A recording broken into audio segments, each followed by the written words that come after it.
بسم اللہ الرحمن الرحیم۔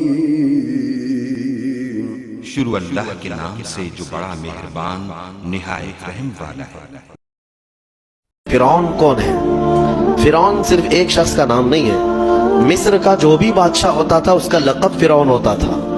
تقریباً 18 یا 19 فرعون آئے۔ جو بھی بادشاہ ہوتا تھا اس کا لقب تھا یہ فرعون۔ اکثر لوگ اس کو نام سمجھتے۔ اب جو موسیٰ علیہ السلام کے زمانے کا فرعون تھا وہ بڑا جری تھا، اسے طاقت پر غرور بھی تھا، گھمنڈ بھی تھا۔ ایسا ہے کہ تقریباً 100 سال تک تو کبھی اس کو سردی بخار بھی نہیں آیا، بیمار کبھی نہیں ہوا۔ تو آدمی کو جب کوئی تکلیف نہ آئے تو وہ غرور میں بڑھ جاتا ہے اور اسے ایسا لگنے لگتا ہے کہ میں سب سے پاورفل آدمی ہوں دنیا کا، مجھے کچھ ہو نہیں سکتا۔ تو یہی فرعون ہے جس نے اپنے زمانے میں یہ اعلان کیا تھا کہ لوگوں میں تمہارا رب ہوں، تمہارا بڑا رب میں ہوں، میری عبادت کرو۔ بات تو چل رہی تھی اور لوگوں کو اپنی خدمت پر معمور کرنے کی بجائے اپنی عبادت پر معمور کرتا تھا۔ ہزاروں لوگ اس کو سجدہ بھی کرتے۔ ایک دن ایسا ہوا کہ فرعون نے خواب دیکھا، آسمان سے ایک تارا ٹوٹ کر اس کی گود میں گرا یا اس کے محل پہ گرا اور پھر آگ لگ گئی اس کے محل میں۔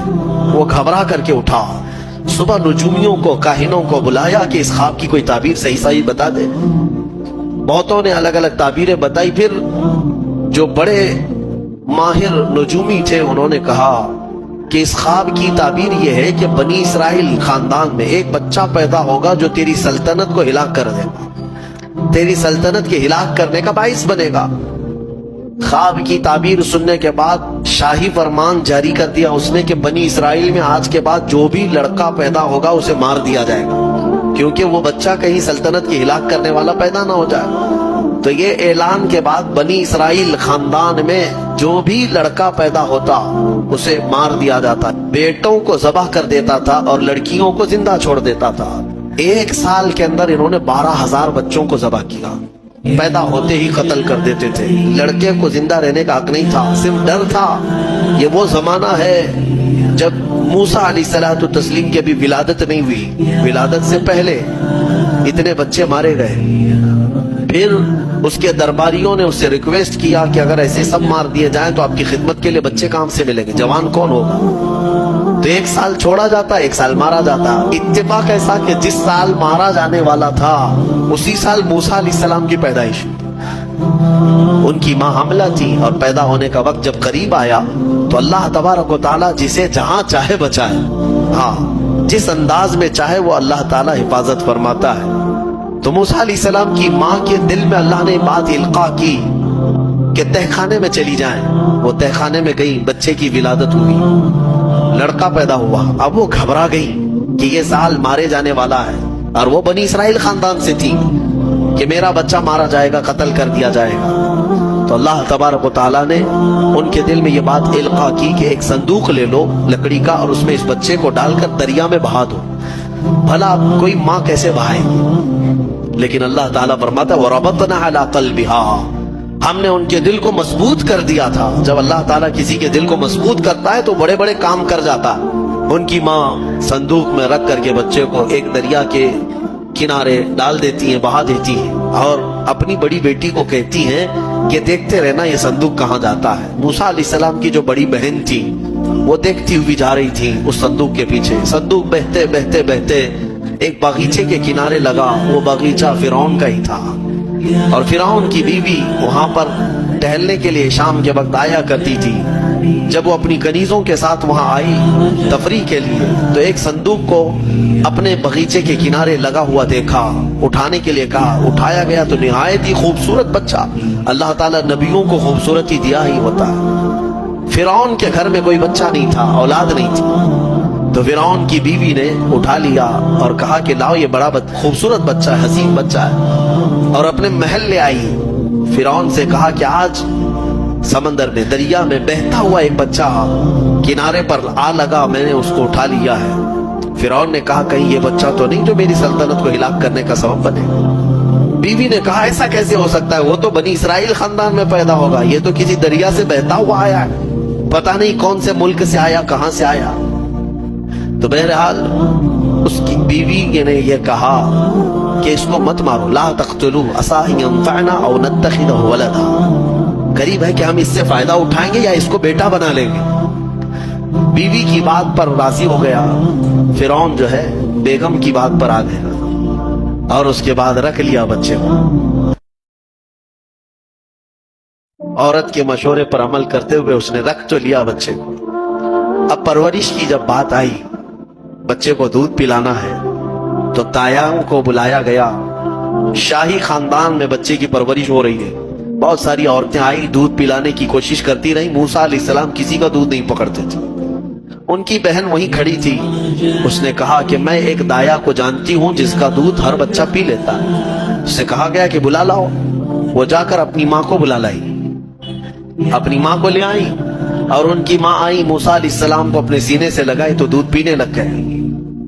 تو سب میں یہ بات مشہور ہو گئی کہ یہ یہاں کی مشہور دایا ہے اور یہ خاندان کے اندر رہے گی، شاہی خاندان میں، محل میں رہے گی، اور بچے کو پلانے کی اجرت بھی دی جائے گی، اجرت بھی دی جائے گی۔ فرعون کے گھر میں پرورش بھی اور انہی کی ماں سے دودھ بھی پلانا، پھر پلس اس کی اجرت بھی دلانا، یہ شان ہے رب ذوالجلال کی۔ وہ جہاں چاہے جیسے چاہے پرورش فرمائے، حق کی حفاظت کرنا یہ مولا کی شان ہے۔ خیر، موسیٰ علیہ السلام فرعون کے گھر میں پرورش پاتے رہے۔ جب آپ کی عمر 2 سال کے قریب کی ہوئی، فرعون اور اس کی بیوی بیٹھے ہوئے تھے۔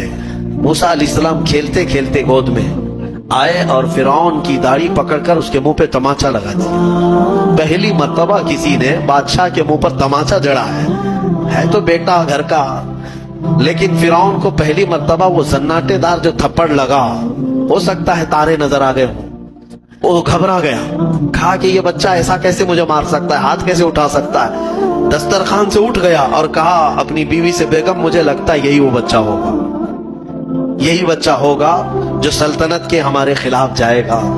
پھر بیگم نے کہا ایسا کیسے ہو سکتا ہے، بچہ ہے، چھوٹا ہے، اور لاڑ پیار میں بچے ماں باپ کے ساتھ اس طرح کی حرکتیں کرتے ہیں۔ فرعون نے کہا نہیں، مجھے چیک کرنا ہے، یہ بچہ جانکار ہے، یہ جانتا ہے۔ تو پھر موسیٰ علیہ السلام کا وہاں پر امتحان لیا ہے۔ فرعون کی بیوی بچانے پر لگی ہوئی تھی۔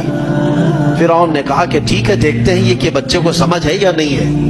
امتحان کے لیے بیگم نے کہا ایک کام کرو، ایک برتن میں آگ کے انگارے دہکتے ہوئے کوئلے وہ بھی لائے جائیں، اور ایک برتن میں سفید پھول لائے جائیں۔ اگر بچہ عقل مند ہوگا تو پھولوں کو پکڑے گا، نہیں تو پھر یہ لال چیز کی طرف بچوں کا ہاتھ زیادہ جاتا ہے، آگ دیکھے گا۔ کہا ٹھیک ہے، یہ آزمائش کی جائے گی۔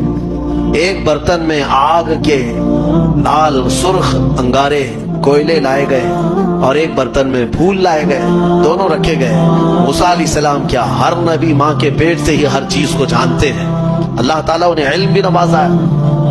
موسیٰ علیہ السلام کو بلایا گیا، 2 سال کی عمر ہے، کہ بچے ان دونوں میں سے کوئی چیز اٹھا لو۔ تو موسیٰ علیہ السلام کا ہاتھ پھولوں کے برتن کی طرف ہی بڑھنے لگا۔